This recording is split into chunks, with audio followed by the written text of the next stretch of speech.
Fala, Rovai! Fala, Rovai, o editorial do Fórum 11:30, queridas, queridos e querides. Estamos num momento duro, duríssimo da nossa quadra histórica, né? Hoje eu vou falar aqui de um tema mais global, e discutir geopolítica e economia não são assuntos que eu domino, mas tentando trazer as questões que estão colocadas para o plano dos resultados diretos nas próximas eleições que se avizinham, tanto nos Estados Unidos como no Brasil, e no cenário político internacional. Vejam, hoje as bolsas de Tóquio amanheceram num quase crash. Eles tiveram que fazer interrupção no pregão, né, porque a bolsa já tinha caído 12%. Isso não é exatamente uma coisa terrível se for apenas motivada por questões locais. Então você tem ali um desdobramento, uma safra que não deu resultado, que pode impactar no mercado de commodities, você tem uma queda no preço de petróleo, e você, então, abre a bolsa e muita gente tira dinheiro juntos, naquelas primeiras horas da bolsa aberta. Eles dão um stop, param a bolsa por um período de tempo, 1 hora, 2 horas, e voltam depois para o povo tomar um chazinho e falar, opa, será que a gente não está entrando em pânico? O mercado, e às vezes, e muitas vezes, isso se resolve com essa interrupção, né? A questão é, e se esse fenômeno, e se esse problema das bolsas de Tóquio tiverem correlação com uma crise sistêmica? Aí, meu amigo, aí não basta interromper os trabalhos que as coisas vão se resolver. É nesse momento que está o mundo, olhando para Tóquio, olhando para a Bolsa Americana, olhando agora para as bolsas europeias, já que estão todas abertas, e tentando entender qual o tamanho do girimum. Se o girimum é grande, se o girimum é pequeno.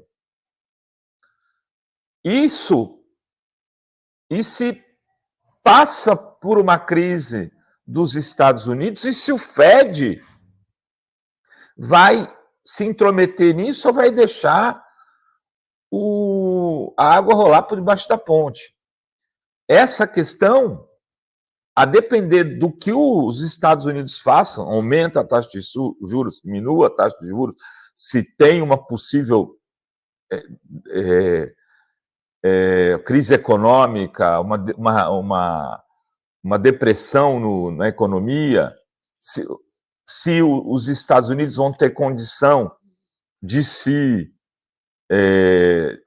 enfrentar esse problema de forma tranquila ou não, pode aí sim se transformar uma coisa localizada num problema sistêmico e afetar politicamente vários países. Por quê? Por exemplo, o Brasil tem eleições municipais em outubro, novembro.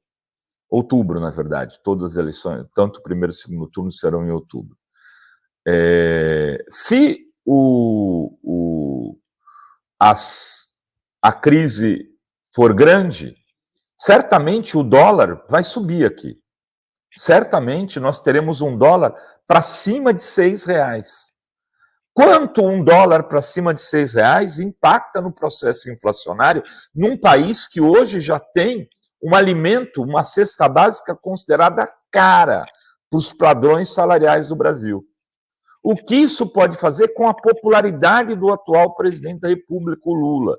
E quanto isso pode influenciar no voto das populações, inclusive mais carentes, aquelas que precisam mais de alimentos baratos, nos próximos meses? E essa seria a principal base lulista. Ou seja, a crise que hoje deu o seu primeiro espirro em nível global, crise econômica, pode sim significar mais água na caldeirinha da oposição aqui no Brasil, porque vão dizer, tá vendo, culpa do Lula. Mais que isso, o quanto essa crise, se ela tiver de fato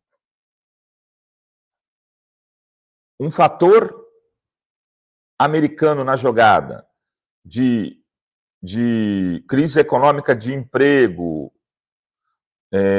uma recessão nos Estados Unidos, se isso vier a acontecer, quanto o Partido Democrata não será impactado no seu resultado eleitoral.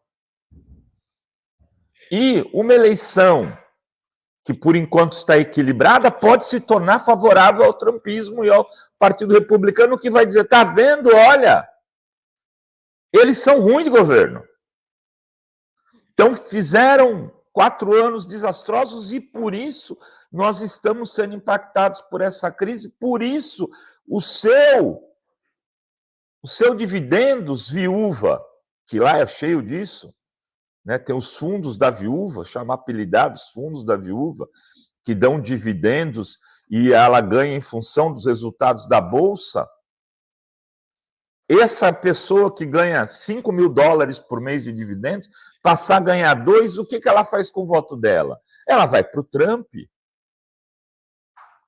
Há, sim, uma possibilidade de muitas eleições serem impactadas por esse processo de um crash, ou de um quase crash, ou de uma crise grave, mas que não chega a ser um crash,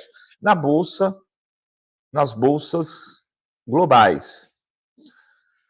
Isso, somado a uma possibilidade de ataque do Irã a Israel, pode levar o mundo para uma crise semelhante à do pré-guerra de 39, da Segunda Guerra Mundial, que começa, de alguma maneira, claro, com uma guerra que acabou meio atrapalhada ali, a Primeira Guerra Mundial,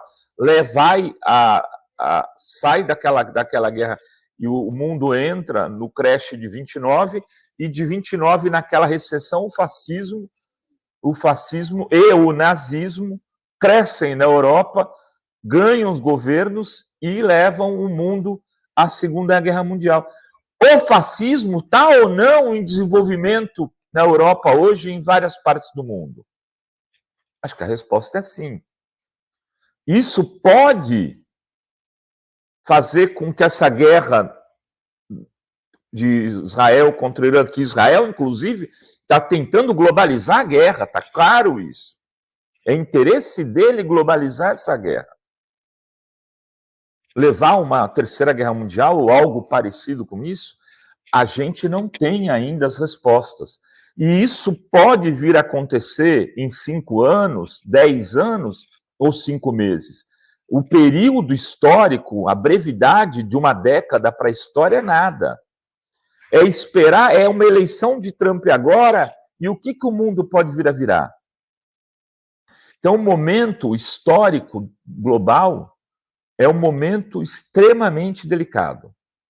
É por isso que Lula fica tentando se equilibrar entre as diferentes posições, por exemplo, no caso Venezuela, porque ele sabe que, a depender do que vier a acontecer no mundo, a América Latina, a América do Sul pode ser envolvida numa guerra que não é dela. E ele não quer criar motivos para isso. Então, é um processo político de instabilidade, porque a economia está instável e a paz está sob ataque no mundo inteiro. Enfim, é um Fala Rovai um pouco diferente, mas eu precisava compartilhar essas minhas impressões com vocês, porque Eu sei que muitas vezes as pessoas comemoram crises do capitalismo e eu, sinceramente, tenho dúvidas se essa crise do capitalismo deve ser comemorada pelo campo progressista, pelos democratas, pela esquerda. Em princípio, eu diria que não. Era isso que tínhamos para hoje no Fala Rovai. Beijos, beijos e beijos a todas, todos e todas.